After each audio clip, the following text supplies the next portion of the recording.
All right, you're welcome into the locker room on a rainy Feel Good Friday morning here on Smooth 98.1. We love music and we love life as well. And no matter what the weather says, you can't stop us from coming into the locker room to give you the best of the best of the best when it comes to sports news and information as well. My name is Ayokunmi, and welcome to the sporting side of life. It's going to be an interesting morning, as it always is. A lot of football to look back on and look forward to when the weekend is concerned, tennis, and everything in between. But you know that I never take those looks alone because I'm being joined, even though she's not in the studio this morning, but I can still feel her presence, larger than life, the one and only Tega Supreme. Tega, good morning to you. Good morning, everybody. Thank God it's Friday. But Yes, sir. like I told you earlier, it's prayer point time with at the Australian Open. We'll be talking about that and what is happening with Carlos Alcaraz. All right.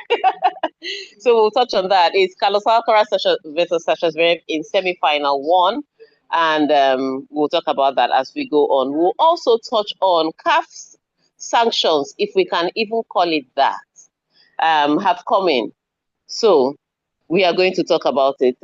We'll also talk about what happened to Real Madrid.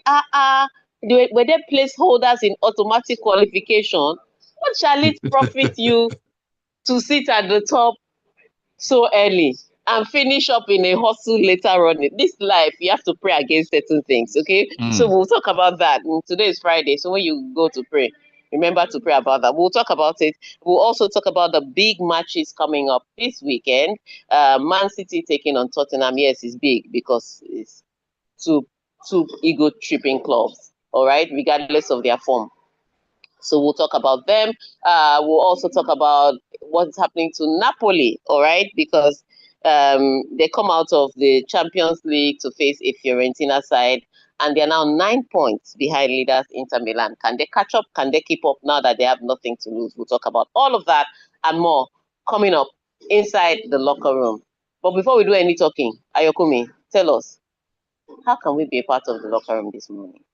All right, thank you for asking, Tega. If you want to be part of the locker room, in fact, you should be part of the locker room this morning. Send your messages in to us on WhatsApp and leave your comments on the live stream on YouTube. Now, on YouTube, you can find us at Smooth 981 FM Lagos, Smooth 981 FM Lagos. And trust me, YouTube is where a lot of behind the scenes conversations tend to happen. So if you want to know what's going on, what we're having for lunch today and for the weekend, YouTube is where you need to be. Leave your messages on WhatsApp as well on 0911 999 0911 999 That is the WhatsApp platform to leave your messages. All right, let's head over to the land down under Australia, where Irina Sabalenka will face Elena Rybakina in a big hitting Australian Open final after the world number one kept her cool to storm past Elena Svitolina and reach a fourth Melbourne showpiece in a row. Oh yes, so that Arena versus Selena was always going to be one-sided. Arena Sabalenka has all the thing, everything working for her. She has the fight, she has the she has the strokes, the ground strokes, the forehands, the backhand, and now she's added some trickery and some court movement. On the other hand, Svitolina had a great game against, like I said, Coco Golf. But what also added to her game was Coco Golf was having a bad game. And so the score line 6-2, 6-3 didn't tell the entirety of the story, but it Mm. also told the entirety of the story. I don't know how else to say it. She was always going to be dominated. The question was by how much. So we got to see that. On the other hand, though, Jessica Pegula put up a really good fight against Elena Rybakina, but the outcome was still the same. She fell short. And so now we're going to get big hitting Rybakina versus big hitting Arena Sabalenka. Let's go muscle for muscle, pound for pound tennis. That's what Mm. we're doing in the final. Now, because of Sabalenka's history at Australian Open, this is where she loves Australia. She loves Rod Laver Court, former champion here. It is always going to be a tough one. But for uh, Rybakina, she is in such an inspired form that I don't know how she would lose this except she's having a bad day. Okay, so we wait to see how that turns out. But what it is that it's certainly going to be an interesting one, a mouth-watering clash you do not want to miss. I'd say is leaning towards Sabalenka, but I will not count Arena Sabalenka out because one of her favorite people to play against is Sabalenka. Mm. And I mean, clearly, Sabalenka has made the Australian Open her own fourth final in a row. Now, that is no easy feat by any stretch of the imagination. So, as you said, Tega, it's going to be She loves Rod Laver. This is her bread and butter. it's going to be Ishon for Ishon in the final, as you mentioned. So we're looking forward to that one. Now, on the men's side, you talked about Carlos Alcaraz in the second semifinal. Let's talk about Novak Djokovic. Now, he says two-time defending champion Yannick Sinner is the absolute favorite in the Australian Open semifinal on Friday. That's today, but vowed to bring his A game and pull off an upset. Is that going to happen? Yeah. So remember, Novak Djokovic hasn't won a match since third round. He had the walkover against Jakub Mensik. Then he was losing 2 sets against Lorenzo Musetti. And then somehow Musetti picked up a thigh injury. And Djokovic has walked into the semi-final. Now he's coming up against a Yannick Sinner, who, in fact, he's favorite to win this one because remember, Carlos Alcaraz had not even gone past quarterfinal prior to this year in the True. Australian Open. Now, so definitely favorite to win this one. The question is, in how many sets, how many tricks are we going to see from Novak Djokovic's side? Because tennis for tennis, he's going to be blitzed. So he's going to have to add some experience, some trickery, some cunning here and there. Let's see how it works out for him. It sets up an interesting one if we play this night. But for now, right now, let's talk about Carlos Alcaraz because Carlos Alcaraz finally made it to a semi-final in the Australian Open. He was leading 2 sets up. It was 4-all in the third set. Carlos Alcaraz starts to cramp. And severe cramping that he can't walk. It's not a... So it starts to hamper his movement, hampers how he serves, hampers how he hits, returns. In fact, so there's sometimes that Zverev will play the ball, he will not even move. Meanwhile, earlier on in the third set, Zverev was looking like we should get a defibrillator because he's about to pass out. Then Zverev just looked over the net and saw that Carlos was struggling with an injury, and he's become inspired. They went on to a tie break in that third set, but there was one point in that third set that everybody, myself, the commentators, the fans, thought that Carlos should have just pushed it to win the third set because it was 6-5 in Carlos's favor, and it was 30-love, but it was on Sasha Zverev's serve. And I thought Sasha Zverev was rattled, if he had just been aggressive a little, maybe he would have been able to break Zverev at that time, win the match, and then see what was wrong with him after the match. But he didn't push. Unfortunately, Zverev was now able to hold, and they are now in a fourth set. So it's a really tough one. He's not moving very well. He's kind of walking around, and now we are all praying when we should have been celebrating. So that's the story. Looking They're at how it's still here. going, They're in the fourth set. It's 3-all, but we are on serve, and Sasha is serving, and he's loading up bombs. Carlos is really not moving as well. He said moving just a little bit, but he's really not moving as well. So the question is it only cramp that is the issue? And if it's cramp, is it tension cramp, or is it the kind of cramp that he may need a long medical timeout? So here we are. We don't know. Is there a possibility that he might end up retiring from this game? We thought he was going to retire after the third set, but he's still here. So maybe there's something else. We don't know. Well, let's see. As you said, prayer and fasting for Carlos at this point in time. All right, away from tennis, let's head into the world of football and let's talk about the sanctions, the hammer of CAF coming down. Well, Senegal head coach Papa Thiaw has been suspended for 5 matches and fined $100,000 for unsporting conduct after he told his team to leave the pitch during the AFCON final against Morocco. Now, the CAF levied the punishment to Thiaw on Thursday, as well as fining Senegal's federation $615,000 due to the team's conduct and behavior of its fans on January 19th. Tega, what do you make of so the CAF alleged hammer has come in, because that's what I can call it. This is a disgrace of a sanction.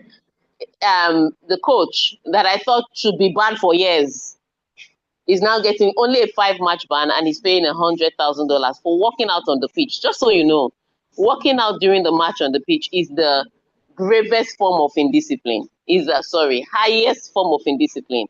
He did it at the final. He gets a 5-match ban, a miserable 5-match ban, and $100,000.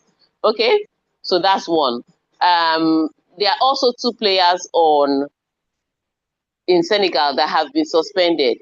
But it's not necessarily for conduct as it is for the fact that they accumulated a certain amount of yellow cards and then they fought in the final.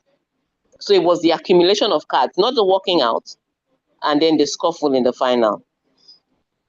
So they get a suspension and they pay a fine. But Senegal Federation itself is literally getting a slap on the wrist for walking off the tour, because everything else, it was identified what they were suspending them for. There is no punishment we have heard for the walkout of the team. There's only punishment for the coach. It cannot be. If the punishment for a team walking out of the field is disqualification from the match, there should be sanctions for the team walking out of the pitch. It cannot be that you tell them to pay $615 for their fan behavior and for for the behavior of their team in the final. You have to separate it. Which one is for the walking out? Because that was such a a high form of indiscipline for you to now jumble it up and now charge them $615,000. This is shameful. Let me tell you the truth. If this is the fine, I'll walk out tomorrow. Shebi, I'm going to walk out with the trophy. I walk out tomorrow. If this is the punishment for walking out, let's just all stay here. Because if Morocco was punished down to every criteria, they punished the ball boys for the ball. They punished the Ashraf Hakimi and Saibari for the towel incident. So they mentioned it categorically. They punished Morocco to pay extra money for the behavior of their players in and the the fans final. as well. And the fans. That's it. So everything was identified. Ball boys for the towel incident, Ashraf Hakimi and Saibari for the towel incident, the Morocco Federation for the behavior of the fans. Everything was. So they punished Morocco expressly. And they now jumbled up Senegal's punishment and then awarded them the trophy. If this is the punishment for walking out of the pitch, I can guarantee you teams will walk out tomorrow, because this is absolute nonsense. They just wasted our time and wasted their time. They made themselves a joke of an organization. With all the work that they've done to grow the game, getting investors, getting views, getting eyes on this, you rewarded this bad behavior with a trophy and a slap on the wrist. I'm ashamed of CAF. We look to see the fallout of all of this going forward. As Tega said, I don't know if Morocco is going to take it further, because they've come back to say they are not even happy with the ruling of it. I said they should take it to CAS. Since they've taken it to the first level, CAF hasn't done anything. They should take it to CAS, because CAF did not follow their own articles. Their articles clearly state certain things, and they didn't even look at that. And then they brought this nonsense as a set of sanctions to deal with indiscipline. So I would tell you, if I were in Morocco, the things I would do concerning this matter. But, what is happening is that there are obviously conversations going on right now that involve a lot of high-level people. So you know how it is. Football is never football. They are calling in favors. They are politicizing things. They are trying to calm people down here and there. So at the end of the day, this just might be a closed door negotiation and a deal. But the overall outlook of this is that CAF now looks like a joke of an organization. So when foreigners or Europeans come in and say, "Oh, CAF is not a major tournament," these are the kind of things they can easily point to. It's such a shame. All right, Tega, let's take our first breather of the morning. When we come back in, we'll continue in the world of football, and we'll head into the Champions League specifically And we'll be talking about Real Madrid, where Kylian Mbappe has said that they deserve the situation they found themselves in. That and so much more on the other side. Keep it tuned. This is IDK Spaceship Boy. Spaceship Boy. I'm still here. We're still praying. It's 4-all now in the fourth set. Okay. Hey. Because I don't think he should go to the. It's such a shame. He would have finished this match a long time ago. We're now in 3 hours 43 minutes. So they've been here for almost 4 hours. And the longer the match goes, the more discomfort is going to be in. Yes. And even he is making some errors that are not leg related. Like even with his injuries, he has gotten Zverev on the ropes. But he's either hit the ball too wide or too long. It's just anyway, whatever happens, let me just move on. Sasha Zverev can go into back-to-back finals. Nothing concerns me. For more details, call 9010376670 or 7000307467. Terms and conditions apply.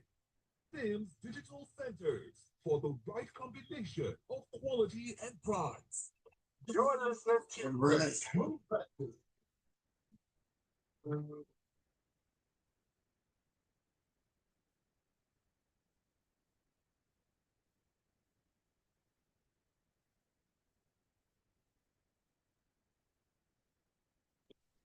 All right, second half of the locker room this morning on Smooth 98.1, where we love music, we love life. You know, we love sports as well. 33 minutes past 8 a.m., 30th day of January 2026. Ayokunmi here. Tega Supreme also with me on this one. We're having such a good time talking about what's going on in the world of sports. You get to join us as well and share in the spotlight. We're on YouTube streaming live at Smooth 981 FM Lagos. Smooth 981 FM Lagos. Leave your comments there. Leave your messages on WhatsApp too. 0911-999-0981. 0911-999-0981. That is the WhatsApp. All right, before we go further, let's hear what people's thoughts are on the sanctions. Because I know too many Africans, because they wanted Senegal to win, they are looking at this as some sort of justice. So let's hear everybody's thoughts on the CAF sanctions. What do you really think? Are you okay with it?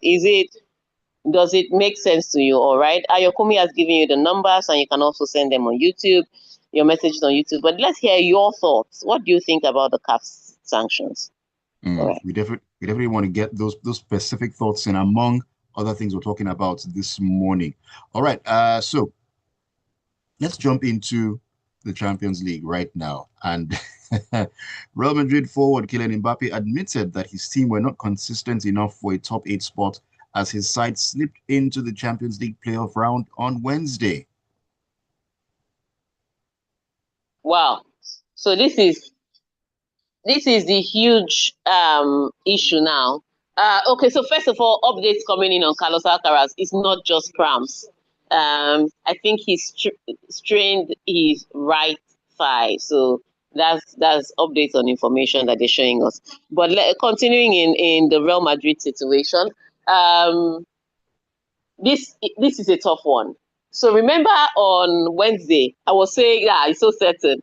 I didn't even talk about Real Madrid. I was talking about whether the likes of Chelsea will beat Napoli or Barcelona and the rest of them will make it because they were all on 13 points. I didn't really dwell much on Real Madrid because they were playing against Benfica, who were literally on their way out. Benfica, who had struggled so much, they had to fire their coach, brought in Jose Mourinho. And remember Jose Mourinho, after his team lost in the semi-final of their cup competition, he said everybody was sleeping at the stadium. So, so I was like, it's not that Benfica, especially with the inspired form that Real Madrid were in after the sacking of Xabi Alonso, almost as if they're trying to prove a point that we are a better team without him. Especially in that inspired form, I said, it's not that Benfica that they are going to lose against. What is Benfica? Who is a Benfica? Right. That's what I thought. All the indices pointed to Real Madrid not just finishing the job, but strolling to the end of the job. At last, we get on the pitch. And it was really Benfica trying to force the issue. And of course, it was always going to be them because they're the ones in a desperate situation. So they were the ones always going to force the issue. So when they were creating chances earlier on, it did look like, that's what they were supposed to do. But Real Madrid went ahead and scored a goal. And after Real Madrid scored that goal, you could just see Jose Mourinho sit in his chair. He was sat in his chair. His face was deflated like, here we go again. I've told this boy several times what to do, but here we go again. And then Benfica turned this match around. Now, there were two things. Kylian Mbappe keeps insisting that it was not the tactics that was the problem, and it was not their quality that was the problem, that it was their hunger, that it seemed as if Benfica wanted it more. But I'll say tactics is part of the hunger. Oh, yes. Because even Jose Mourinho at some point said he went defensive because he didn't know he needed an extra goal to qualify. So even he didn't know that he should have been pushing really for a 2-clear goal win. So he set up tactically different. And if he set up tactically for a different result, then your tactics must be in problem because you couldn't even take advantage of that. So it's the problem with Real Madrid is too many coaches. There are coaches on the pitch, there are coaches on the side, there are coaches in the boardroom. Will the real coach please stand up? I see what you did there. So at this point in time, here we are. So, think about it. At the end of the day, the conversation is really about what Kylian Mbappe said. What did Abeloa say? That's a good Well, we question. know what we know that it was Kylian Mbappe after the match that was trying to talk to his team. We know that it was Kylian Mbappe that his comments has more weight now. So I guess you now know who the real leader of the pack is. Yeah. But what it means is that they had been in automatic sports for most of the Champions League nights. And now they are out in the playoffs. That is such a massive drop-off. So we wait to see how it pans out for them in that one. All right, let's head out of the Champions League briefly, and we'll head to England specifically. Michael Carrick urged Manchester United to build on the remarkable starts to his interim reign after Matheus Cunha's Rockets sealed a stunning 3-2 win at Premier League leaders Arsenal. Yes, so they won at Manchester City convincingly. They won at Arsenal convincingly, but now they face Fulham on Sunday. Now those are one of the matches that I always say when it comes to mid-table teams or mid-table teams. Sorry. You can tell I'm watching the Australian Open. Mid-table teams or smaller teams, that's where Manchester United struggle against. And this is one of the tests now that they have to face. People are saying the real tests are the Arsenal and the Manchester City. But most in general, Manchester United prepares or plays a certain way against the big boys. But now they are facing another mid-table team. And this is what makes it different. Now, they also are facing the mid-table team without one of their X factors. Who is one of their X factors? Dogu. He picked up an injury and we are hearing he may be out for 10 weeks. Yeah. Yeah, for about 10 weeks. And he was one of the players that's then making runs. They brought him on. They bought him for his defensive abilities. And in recent matches, he's been showing us what he can do going forward. And so that's where they will miss him in his contributions going forward. So it's going to be interesting to see Michael Carrick. Will he be able to keep his 100% record against one of those mid-table teams? I guess we get to find out this weekend. I am looking forward to that to see how it all plays out. Will it be 3 from 3? I just wonder. All right, let's get back into the Champions League. Will that guy cut his hair? I'm hoping for his sake he does, because that hair can house an ecosystem on its own at this point in time. Really and truly. All right, let's talk about Man City and Erling Haaland, who ended his 10 game wait for a goal from open play as Manchester City beat Galatasaray 2-0 on Wednesday to book their place in the Champions League last 16. Yes, so Manchester City had struggled. At first, we're saying the struggles were in the EPL, the struggles were against the big boys. Then they lost to Bodo Glimt in the Champions League. Then we're like, this struggle is everywhere. It's not restricted. It's just all over Manchester City. And to make matters worse, Erling Haaland, their goal scorer, had not scored from open play in a long time. And so the question was, the form of the players are down, the result of the team is down, and what were they going to do about it now? But they have been able to get a result. I want to specify in the Champions League, and they're in a good position. Mm, 4 English teams in the top 8. EPL is also is making a good case for best league in the world. Um, and so they are doing a great job. They've qualified there. But this weekend they face a Tottenham Hotspur side. Now, if you remember, Tottenham Hotspur side just know how to deal with Manchester City on their days. Tottenham Hotspur can have many bad days. You know how they are, bottling yeah, company, this, that, and the other. Then they meet in Manchester City and they are suddenly inspired. So the question is, can they now take advantage of this Manchester City side and put out the candle now that it's still just flickering and it's not very bright? Can they just take advantage of the Manchester City side? So it is going to be a huge match between Tottenham and Manchester City this Sunday. Because if Manchester City doesn't get the result against Tottenham, it could come down again to being another, they are not really back, they just got one good result, and they exactly. need to have the confidence to have a couple of results consecutively. Mm. Let's see. Tottenham, Man City's bogey team, and City need the points this weekend. It's going to be hot. All right, let's step back into the Champions League and talk about Napoli, who are out of the Champions League after a 3-2 loss at home to Chelsea on Wednesday, with João Pedro scoring twice in the second half to seal the visitors a place in the last 16.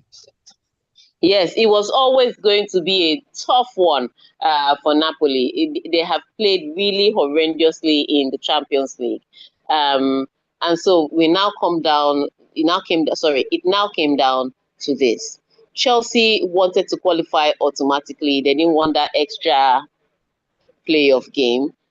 Napoli needed to win to put themselves back in the Champions League contention and see if they can build a momentum. Just like PSG did last season. Remember, PSG was on their way out and then they made it through to the next round and Yeah, went on to win the entire thing. So Napoli was looking for such an inspired performance like that.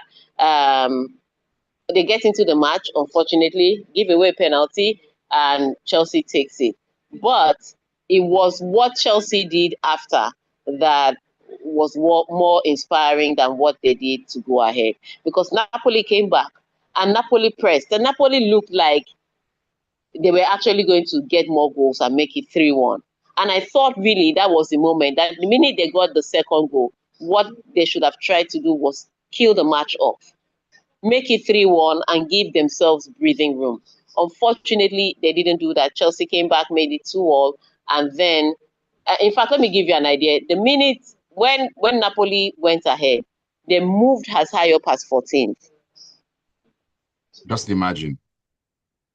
Then there was an equalizer, and then there was a winner by João Pedro, and it just took them completely out. So it's been a horrible Champions League season this time out. Some people say let's go and run it over again, but the question is, will Antonio Conte still be there? Because you know how he melts down when results are not going his way on the pitch. So Yeah, that's one meltdown. And remember, in the Italian Serie A, it's already fallen 9 points behind AC Milan. Inter Milan. So the question is, will he be able to rally his boys back and get them to fight and see if they can keep in touch? Because right now it doesn't look like they're fighting for anything. And they play against Fiorentina, so it's not an easy side to play against. So it's going to be a tough one. But let me see how Conte and his boys can hold out at least to finish the season stronger. You don't want your yeah, season to end in January. most definitely. And Conte, unfortunately, in Europe, Not a very good record. All right, let's take messages, a number of them to run through, and a number of thoughts on the CAF sanctions have come in. Maximus A from Bagada, good morning to you. He says CAF is also complicit in the issues, and that's why they can't sanction Senegal as a team for the walkout. It's simple. The referees are... Let me tell you what it is. You see, Ayokunmi, they were trying to. They were also trying to look like they were not favoring Morocco, but now you look like you are complicit. Because I tell people, when people say this thing is justice, I say, so because I believe my government officials are corrupt, is that enough reason for me to go and embezzle funds? Am I right to embezzle funds because my government officials are corrupt? Would I go to jail? With watery beans every other day. Exactly. So see, at the end of the day, maybe they're trying to look one way, but they've come out looking complicit. In the entire All right, let's read some more messages. Okay, this is from Biggie in Kesu, who says, it's a balanced punishment from CAF, Tega, if you ask me. Should CAF reschedule the game again? I'm happy with the fine across board for Senegal and Morocco, and I believe after this, the sanctions will be hardened. Why not harden them now to deter people? Anyways, there's already Arsenal a law for a hard sanction. They are not following their own law. He then says, Arsenal, City, Tottenham, Chelsea, and Liverpool have qualified, while Man United applaud from Old Trafford as they celebrate their win against Arsenal. You can't take that off the record. It's still there. Ayokunmi. Sorry. You can't take it off the record. It has happened, and it has happened. This is from who's talking to. This is Gembu Boy, who says, I wonder what Jose Mourinho told his Benfica boys that wanted to swallow Madrid. Is it possible that Madrid won't have won the number of Champions League trophies they did if the new phase was in existence before now? He says the rules are the rules, but that is the political aspect of the beautiful game. CAF didn't do well, but it is what it is. Mohammed says, Tega, your head gets oil. The most grievous offense of walking off during the match was left unpunished by CAF, but they punished the coach. Who does that except incompetent organizations? I mean, this will give Senegal another level of arrogance, which they always display. The pressure of the online community was the cause of this rubbish punishment given to Senegal. Anyway, I believe FIFA will show Senegal shiggy during the World Cup. They dare not walk out at the World Cup. You shouldn't try that. This is a message from who's talking to me here. There's no name attached. This morning, guys. CAF sanctions are quite mild. A slap on the wrist. I expected at the very least a 6-point deduction in their next CAF organized qualifiers. It would have made more sense as punishment in addition to the fines. I'm guessing they tampered justice with mercy. And Tayo says, Novak will bring his A game. Hope he doesn't deliver a B performance. I hope some of you have gotten generational wealth from Wednesday's round of matches because, like Keoki famously said, we take a little risk for a big reward. And I have to just, shorten that message to take some other ones. Who's talking to us here? Julius from the island says, Tega Supreme, immaculate and always active. Realizing Carragher was right and Jurgen Klopp calling it Mickey Mouse had to be proven right. A case of someone killing somebody and getting community service as punishment. CAF is a joke. Chelsea to win, Arsenal to draw, and Liverpool to win. We are wired like that. We're wired like to win tougher games. City to break the Tottenham jinx and white paper to turn green. Amen. So Emeka says, so Tega, if you disagree with the punishment given to Senegal, what do you think would have been the most appropriate punishment? She has been saying it for a very long time, Emeka. Left to me, fines and game suspensions were adequate, or were you expecting the Will Smith punishment, who was banned for 10 years from the Oscars for slapping Chris Rock on stage? The players themselves were not appropriately punished. Tega has said that one too many times on this. So anyways, AY from Monero says, CAF has given out the necessary sanctions, and I commend them for taking swift action in doing so. I believe the sanctions were fair. Zikolo says, please, there are 36 teams in the Champions League, 36 in the Confederations Cup, and 36 in the Conference Cup. Does this mean that Man U is not in the top 108 clubs in Europe? Just asking. Zikolo, if only that's how it worked. If only that's how it worked. Let me go to YouTube. Like I said, living rent-free in their heads. Padre Pio says, Tega talking of that Real Madrid, let's not forget how Jose asked his goalie to go attack the ball, and he scored. Special one indeed. Oh, yeah. England has 5 teams in the top 8. Wow. And Elke Adoraba says, we're here to drag Real Madrid and their wig. What a game Benfica played. Jose Mourinho sure knows how to make headlines. What does Tega think about CAF sanctions? Yes, she has already touched on that. Chukudi SMM says, My dear, be like CAF no get money to pay the winners complete, so they got to deduct, aka fines. Think about it. And LK says it's five Oh, English teams Carlos. into the eight and not four. Take an update on Carlos Alcaraz. Oh, he has missed another point. Another easy point. All right, so we are in a tie break in the fourth set. It's 6-all, 3-all. And Carlos just missed a point that could have taken him to 4-3. So let's wait to see how that pans out. On while we're watching that, unfortunately I can't give you any more updates because the time is out in the locker room. But we want to thank you for sending your messages. We want to thank you for streaming on YouTube. We want to thank you for tuning into Smooth 98.1 FM to listen to the locker room. Now, remember, we do this every weekend. Cross your fingers, lift them high above your heads, and pray that your team is not fodder for banter. Have a fantastic weekend. Enjoy your weekend, Tega. Thank you so much for coming through this week. And thank you all for all the messages and keeping up with us in the locker room throughout the entirety of the week. My name is Ayokunmi Kikiri. And keep it tuned to Smooth 98.1. Smooth Breakfast, of course, kicks on. Ayo, you have to sign me out.